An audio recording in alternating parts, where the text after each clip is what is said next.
Hi guys, welcome back to shop. Today we're going to assemble the forks for the Twin Jet 90, AT 90, whatever it may be called. Before I start on that, I want to share some information that I found out.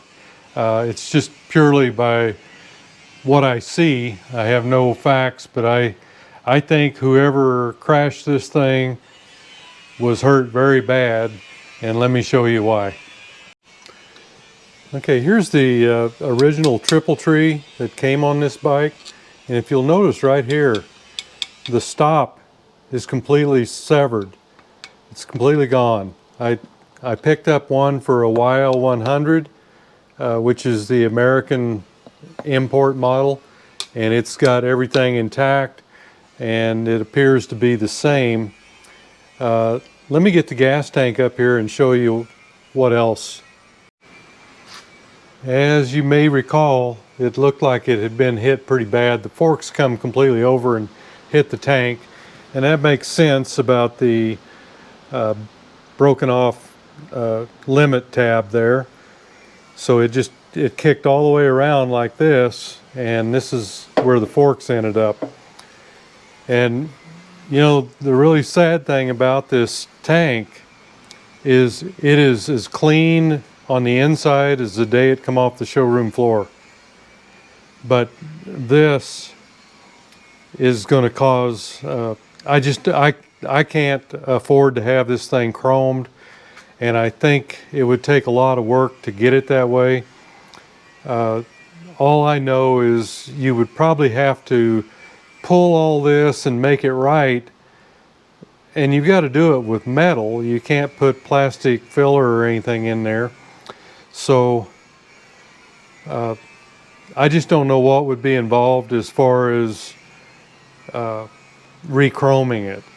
So my idea is, and I've seen a couple others done this way, is just go ahead and pull it with stud puller and fix it with body putty and then paint it. Just like the chrome is. I think they chrome the whole tank and then they go back and paint this black on it. But in this case, I would paint the whole thing probably white and then come back and paint the black on it. You know, it's just, unless somebody out there knows more about the chroming issue than I do, and I don't know anything, maybe they can tell me how this can be fixed without, you know, conventional bodywork type stuff. I'm not going to do anything today. It's kind of on the back burner for a while. We're going to work the forks today, but if anybody knows anything about chroming and how to fix this before chroming and all that, I'd appreciate a heads up on it. I'd love to do it, but I just don't think that I have the means to do it. So I may have to fix it the only way I know how. So anyhow, let's get back on the forks. Okay, I'm over here at my little Dake press, and the first thing we need to do is to get the seal out of there.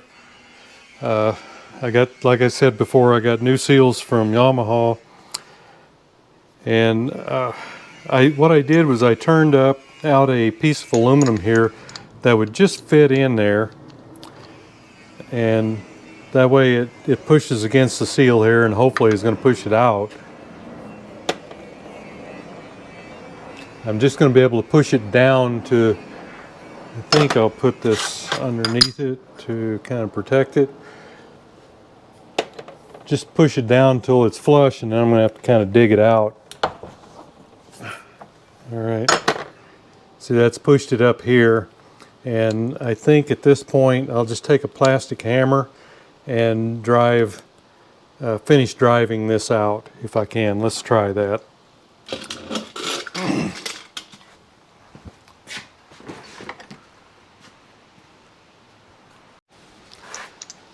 And I'm just going to hold on to it here.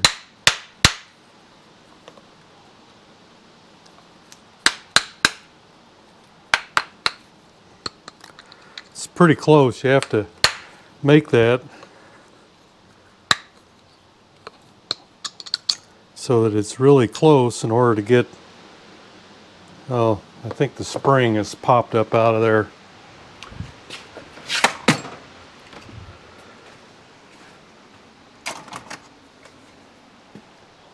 That may be causing me an issue.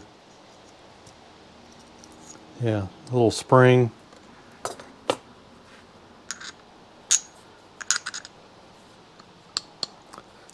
Like I say, it has to be pretty close or it just wants to go through the seal. There it is.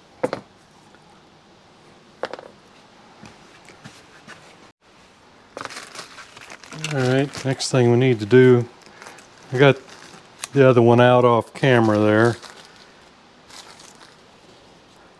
They're built a little bit different. This is a new one, and this is the old one here. So you don't see the metal band, or at least maybe the metal band is underneath it. But anyhow, that should be the replacement for it. So kind of the first thing we need to do is probably just get a little bit of oil on it, just to help get it going, so it's not so. And then we just get it started in here, square as we can. Okay, set it over here, and I've got a socket that I'll show you on the other one here that will fit in here, but it also fits the seal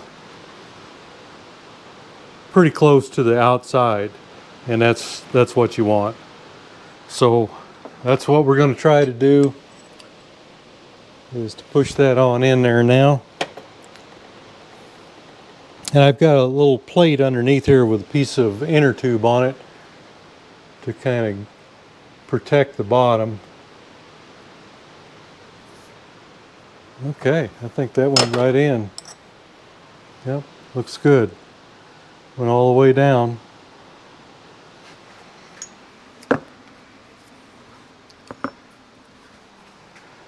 Again, just a little oil there to help it.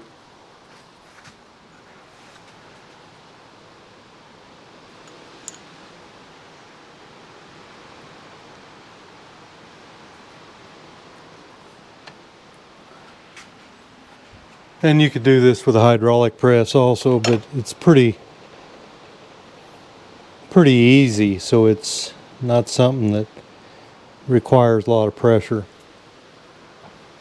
All right, so we've got our seals in. I've got the O-rings already in there,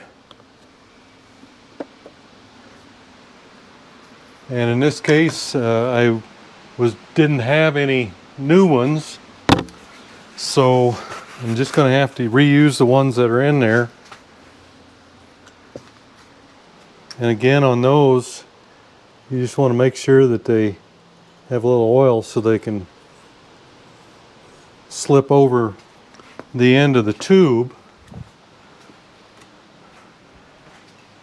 In this case, the O-ring slips around the edge here. The brown spot you see there is probably where it was, and I've screwed this down on there, and it looks like it's still sealing well, so I'm just going to go with them and hope for the best, because I don't want to order any, and the ones I've got are just a little bit too big. So let's get over to the vise and we'll start putting it together. Okay, now we've got the slider, which goes down over the tube right here, so you'll make sure that's on. And then we need to get the seal and the nut. This one here has seen better days. This was probably on the worst tube that we straightened, and you know, I'm just going to have to go with it. Just don't want to put that much into it. Again, we'll make sure we got oil on the O-ring and on the seal.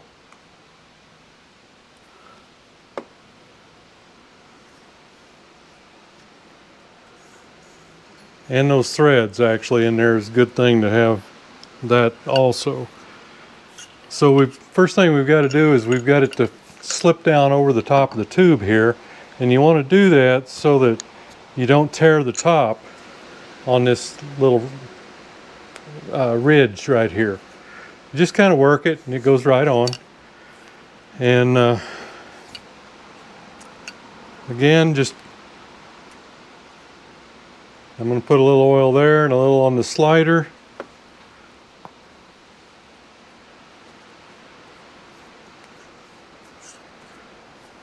And then we'll just slip this on together here.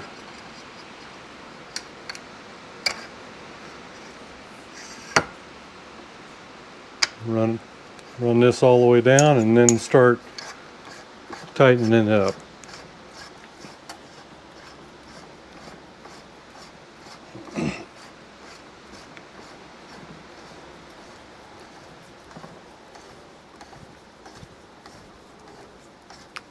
And really that seal does all your sealing, the seal and the O-ring. So this nut does not have to be very tight. And I just use a cloth strap wrench and just give it a little snug. That's good enough. Then we've got our dust cover. It's going to go on here. Let me get a little oil on it. Just on the lip here.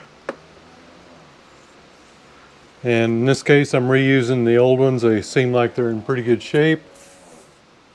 And those just fit right down there like that. Nothing holds those in but the spring.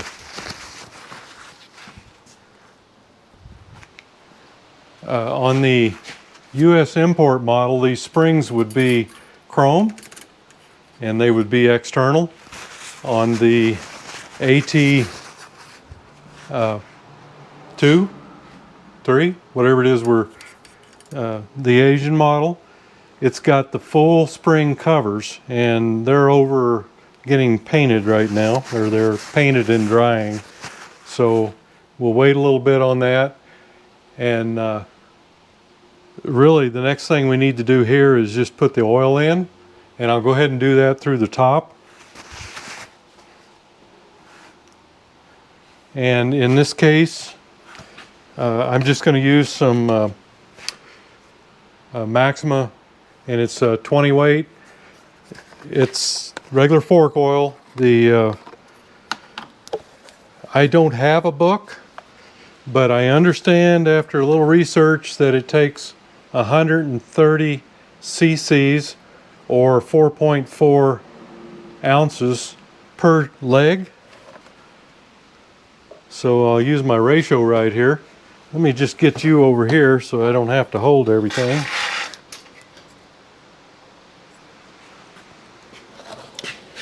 And we'll just go for the 130, 110, 120, 130, okay. And if I had a little thicker oil, like maybe some 30 weight, I would probably use that. Because I remember these older ones, they take a lot, they need a lot of help as far as dampening goes.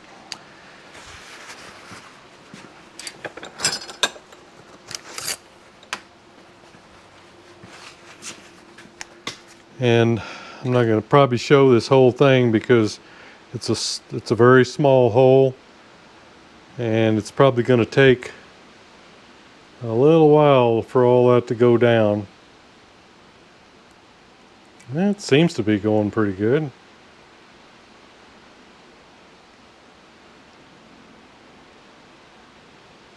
But since this is a street bike, it's you know, the dampening qualities don't need to be like they are on a dirt bike. And you know, you just have to consider it what it is. and that's a very old. They were, it was all brand new technology at the time, and us and the Japanese have both learned a lot since, and this is just what it is. It's just kind of some nostalgia here that we're gonna put back together, a vintage bike, and have some fun with. As you remember, the forks were terribly bent, but they should be okay now. So let me get this other one put together, and then we'll put the triple tree together.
It goes in there better than I thought it would.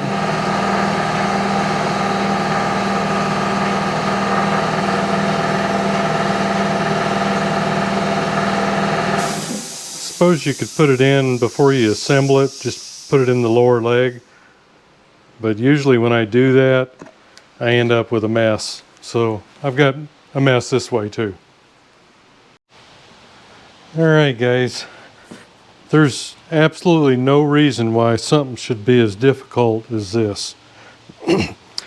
I had the dickens of a time putting all this fork stuff together, and you needed like 3 or 4 hands to do it with these things and these little chrome pieces here. But I finally got it done, but I wasn't going to do it on camera because I would have been so embarrassed. But what I eventually had to do was I had to take this piece, put it on there, and then actually put the top on here, bolt it up so that I could pull these tubes up to where they need to be, and then lock them down here at the triple clamp. So they still need to probably be pulled up, or at least this side does. But I can do that once I get it in the frame, and then loosen these up and crank them up to pull the tubes up. But this was just insane how many hands it took to do this. So the next thing I'm going to do here is put my bearings in on the bottom. We're going to insert it into the steering column, and I'll probably go ahead and put the ones in up here too, and then try to get all of it put back together. But I'm sorry if somebody was waiting on me to show them how this went, because it was a pain in the butt. But anyhow, what I found was you put everything together, and of course what happens is if you leave these loose, those upper tubes want to keep sliding down, and if they do that, then you'll end up with oil coming out of the top. So anyhow, let me get the bearings in, and then we'll press on here. All right, let's see if I'm gonna say something I shouldn't.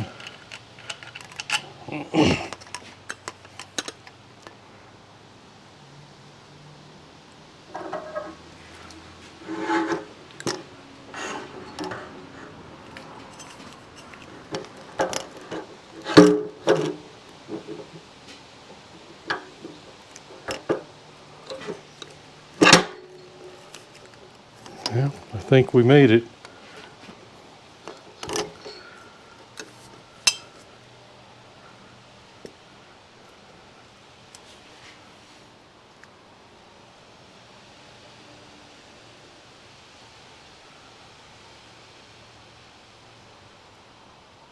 If you can get it in there without all the balls falling out, you have accomplished something.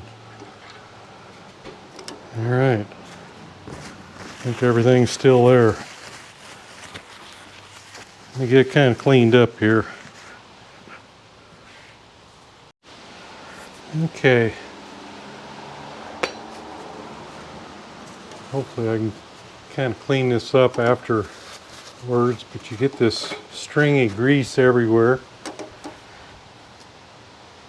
All right, I think we've got a dust shield that goes up here, and then our nut.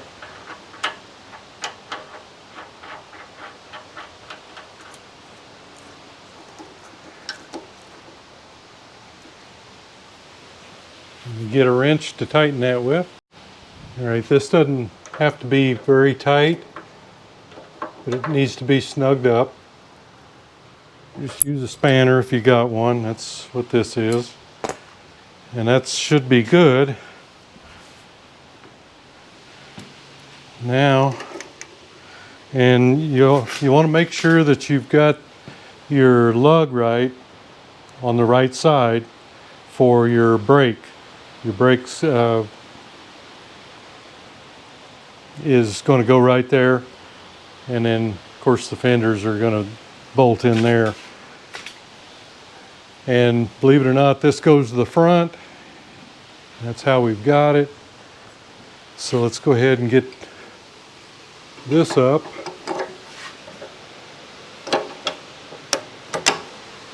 Like I said, it's takes a lot of hands to get that situated just right.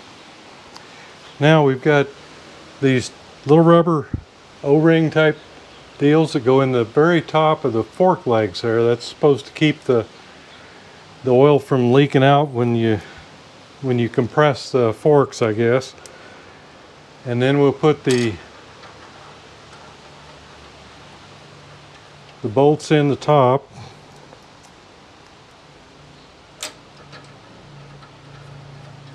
And I went ahead and removed the signal light stuff because I just don't have it all.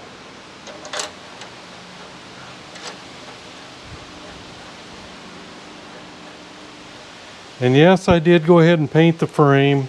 I didn't sandblast it or anything. I just feathered the edges where I needed to so it didn't look too awful. And then just shot it with some rattle can. It just, I mean, it needed something, but the big thing here I was wanting to do was clean up everything. So now I'm going to loosen these down here at the triple clamp and then tighten the tubes at the top to draw them up.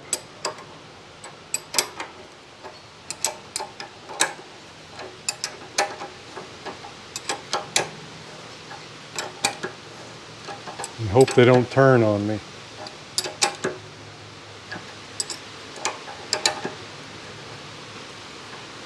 Looks like I'm going to have to tighten them up a little bit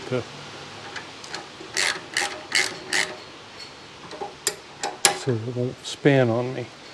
All right. This side, I think, yeah, it did it. I'm just going to loosen this one again and see if I can get any more here. Yeah, it's just wanting to turn. And there's no place to hold it, so you've got to hold it here.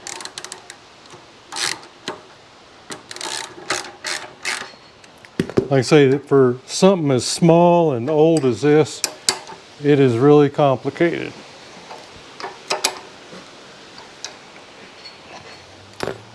Okay, should be good.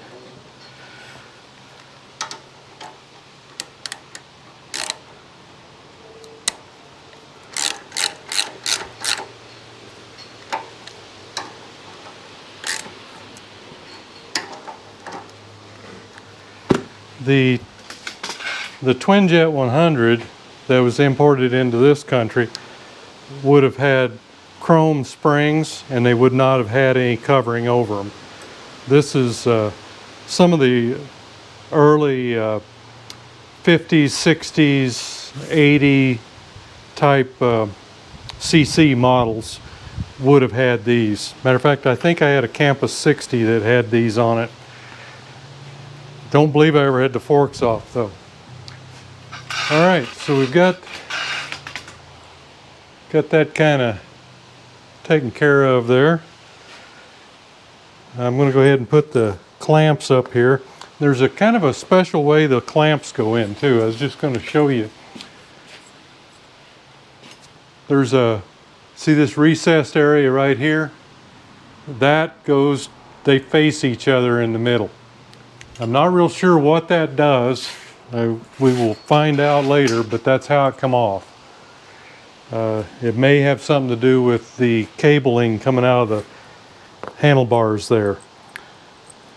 So on these, I'm just going to give the handlebar bolts just a little shot of oil, and I did clean them up, polished them a little bit, and we're just going to get them in there so they don't get lost. And I'll have to tighten the bolt up at the bottom when I get the bars in there, so that you know that everything is straight. You know, I think I've got that in wrong, because it's got, yeah, I do. It's got the same little recess, and that needs to be turned around. I think it has something to do with, because the wires to the switches go up the middle of the handlebars and come out of a hole on the other end. So does the throttle cable. Everything is self-contained. It's a good idea until you start putting it in practice, and it makes it pretty difficult.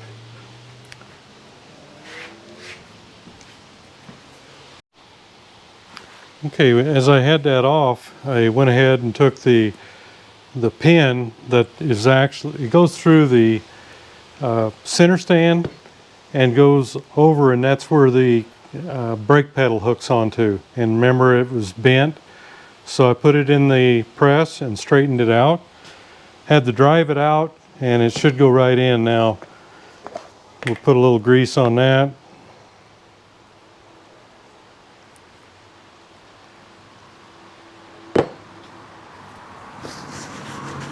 And of course, like I said, it's brake pedal goes onto it, so it's got to come out this side.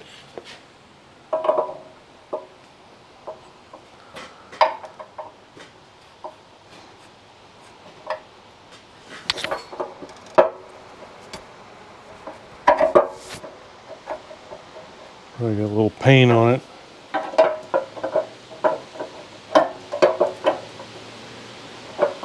That's another one of those things that I need a couple of hands for, I think.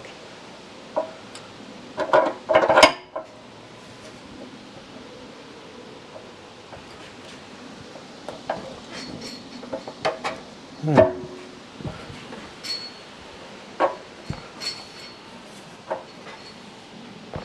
And there is a little lever and a spring that also goes on there. I took those out. They were kind of rusty, so they've been put through the rust or de-rusting agent. And I think that goes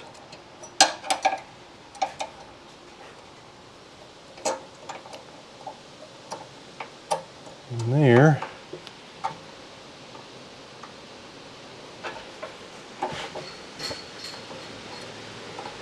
Well, I may have to figure out how that goes.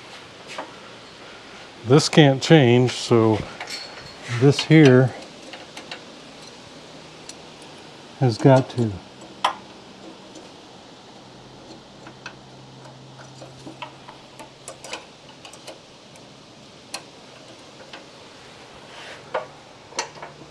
It comes up and hooks on.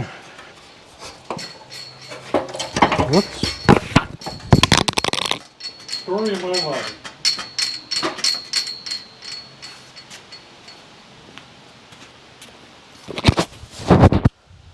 Okay, even losing my microphone here, but I think I beat it. Looks right. I just wanted to show you here on the handlebars, your cables run in here. The throttle cable runs here, and the switch to the right side, and the left one goes this way, the switch. And you can see that the handlebar is made to accept a slider, and when you twist the grip, it actually slides, and that's how you apply that's how you get your throttle. And like I say, over here it comes out over here for the switch. These are, believe it or not, don't feel like they're bent. I'm sure they've been straightened. It actually looks like it's kind of bent here, but got a little bit of chrome that is rusting here. I think I'll probably go ahead and put those in the de-rusting agent just to get rid of that. But they're so specialized, and they're really not that bad, if they are at all. So I'm going to keep them because I don't think you'd find any better, and you probably sure couldn't find new ones. Otherwise, you would have to use a throttle off something else and just clamp your cables to the outside just like you would for most of the other bikes.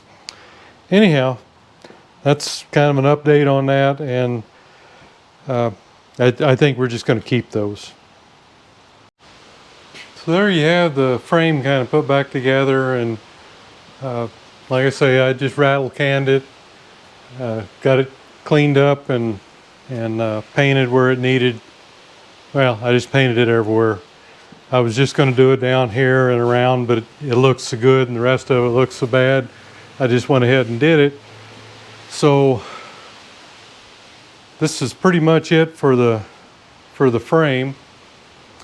And I have the engine cleaned up. Let's go up here and take a look at it.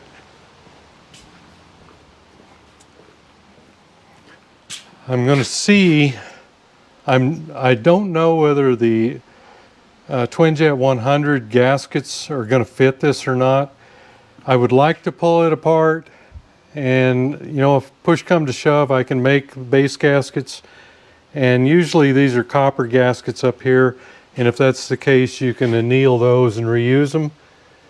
So I'm not too terrible about taking it apart, but I'm just not going to do it yet. I'm going to see if I can get the YL100 stuff at least, just so I can paint the cylinders and sandblast the heads. The case I won't do much to. I have taken the armature off so I could kind of redo it. I just did a quick cleanup on the armature and re-undercut the segments, and I'm cleaning up the stator part, and got some new brushes in it. So also I cleaned up the eccentric for the points and made sure that it was it's got a few pits in it, but nothing I can do about that. I just clean them up the best I can. And I was able to source some carburetor gaskets, so I'll be taking the carburetors back apart and at least putting the gaskets in, because they were, it was leaking pretty bad around here. You can see the gas, or the oil actually, because I used premix in it. So another thing I'm going to do is, there wasn't much, but there was a little seepage here, so I'm going to go ahead and get a seal and replace that one. I think everything else is okay. It's started, it went through the gears, and it actually ran pretty fine. So I think we're just going to kind of piecemeal this one. I hate doing that, but sometimes you have to save money, and if there's really nothing wrong with it and it's running okay, you know, there's just no reason to do it. While I've got these off, I'm going to look at the rings and the pistons, of course, and clean those up, maybe hone the cylinders. I've got to tear it apart first to find out what rings are in it or what pistons are in it, so I can get rings if I need to. The front fender cleaned up pretty good, so I'm not going to really do anything to it. I de-rusted everything, so it's got most of the rust off of the inside, and there's a little pitting toward the back here. The mufflers that's another thing. I've got a big dent there, so I just don't know what I'm going to do yet. If I pull that dent, then it's probably going to look worse than it is now. So I may just try to find another muffler, but I don't know whether I'm going to be able to get these re-chromed or not. I think a lot of the re-chromers just don't like to deal with them because of the oil inside. We'll see though. Anyhow, other than that, it's a pile of parts. I've still got to clean up the swing arm and side covers. Everything's got to be cleaned up. I've got a set of spokes for the front and a new rim, and the same for the back. Waiting on spokes from Buchanan's. They should be along next week. So we're going to try to get this one put back together and just press on to something else. But I'm sure it'll go on for a while. Okay guys, there you have it. A little update on the Twin Jet 90. I'm going to get these the heads pulled off and see what the piston size is, and when we determine that, and I'll just kind of look at I'll probably go ahead and pull the cylinders off and measure them up and just see where we're at. I don't see a whole lot of reason to bore it. I didn't hear any rattling coming from it. Usually the twins run very smooth anyway. So as long as the pistons are in good shape, we'll probably just re-ring it, put it back together. The piston rings I probably won't be able to get for a 90. I'm sure I can't. I'm not sure what the difference is, whether the bore size is different or the stroke. If it's the bore size, then we'll have to file piston rings to fit the 90. Because all I'll be able to get is Twin Jet 100 stuff. So that'll be something different and something new that you haven't seen on the channel before. But anyhow, we're going to try to get the wheels re-spoked, get new tires on it, make it a roller again so I can move it in and out if I have to. And well, you're just going to have to stay tuned and see where we go with it next. We're going a little further than I wanted to, but I think it's going to be a fun project. I do have a seat cover for it. I've got to make foam for it. So that's going to be something coming up also. Anyhow, hey, thanks for going along on the ride, and we'll see you next video.